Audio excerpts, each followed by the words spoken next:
حضرت بلال رضی اللہ تعالیٰ عنہ سے ایک دفعہ کسی نے پوچھا کہ آپ نے پہلی دفعہ حضور نبی کریم صلی اللہ علیہ وآلہ وسلم کو کیسے دیکھا؟ حضرت بلال رضی اللہ تعالیٰ عنہ فرماتے ہیں کہ میں مکے کے لوگوں کو بہت ہی کم جانتا تھا کیونکہ غلام تھا، اور مکے میں غلاموں کے ساتھ انسانیت سوچ سلوک عام تھا، ان کی استطاعت سے بڑھ کر ان سے کام لیا جاتا تھا، تو مجھے کبھی اتنا وقت ہی نہیں ملتا تھا کہ باہر نکل کر لوگوں سے ملوں، لہٰذا مجھے حضور پاک صلی اللہ علیہ وآلہ وسلم یا اسلام یا اس طرح کی کسی بھی اور چیز کا قطعی علم نہیں تھا۔ ایک دفعہ کیا ہوا کہ مجھے سخت بخار نے آ لیا۔ سخت جاڑے کا موسم تھا اور انتہائی ٹھنڈ، بخار نے مجھے کمزور کر کے رکھ دیا، لہٰذا میں نے لحاف اوڑھا اور لیٹ گیا۔ ادھر میرا مالک جو یہ دیکھنے آیا کہ میں جو پیس رہا ہوں یا نہیں، وہ مجھے لحاف اوڑھ کے لیٹا دیکھ کر آگ بگولا ہو گیا۔ اس نے لحاف اتارا اور سزا کے طور پر میری قمیض بھی اتروا دی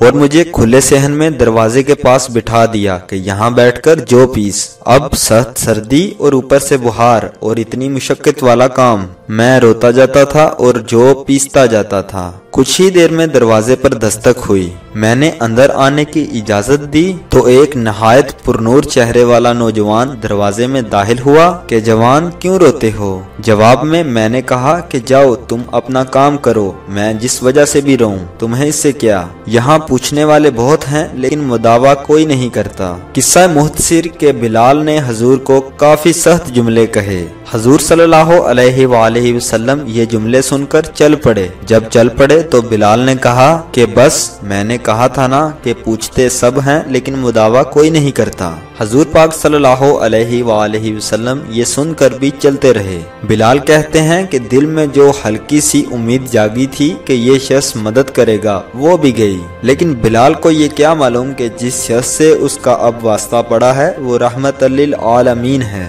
بلال کہتے ہیں کہ کچھ ہی دیر میں وہ شخص واپس آ گیا اور اس کے ایک ہاتھ میں گرم دودھ کا پیالہ اور دوسرے ہاتھ میں کھجوریں تھیں۔ اس نے وہ کھجوریں اور دودھ مجھے دیا اور کہا کہ جاؤ کھاؤ پیو اور جا کر سو جاؤ۔ میں نے کہا تو یہ جو کون پیسے گا؟ اگر نہ پیسے تو مالک صبح کو ڈانٹے گا۔ اس نے کہا کہ تم سو جاؤ، یہ پسے ہوئے مجھ سے لے لینا۔ بلال جا کر سو گئے اور حضور صلی اللہ علیہ وآلہ وسلم نے ساری رات ایک اجنبی حبشی غلام کے لیے چکی پیسی۔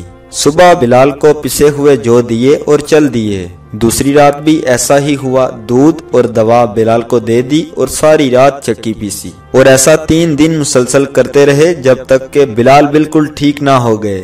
یہ تھا وہ تعارف جس کے وطن سے لافانی عشق نے جنم لیا کہ آج بھی بلال کو صحابی رسول بعد میں عاشق رسول پہلے کہا جاتا ہے۔ وہ بلال جو ایک دن اذان نہ دے تو خدا تعالی سورج کو طلوع ہونے سے روک دیتا ہے۔ اس نے حضور کے وصال کے بعد اذان دینا بند کر دی، کیونکہ جب اذان میں اشہد ان محمد رسول اللہ تک پہنچتے تو حضور کی یاد میں ہچکیاں بند جاتی تھی اور زاروں کی تار رونے لگتے تھے۔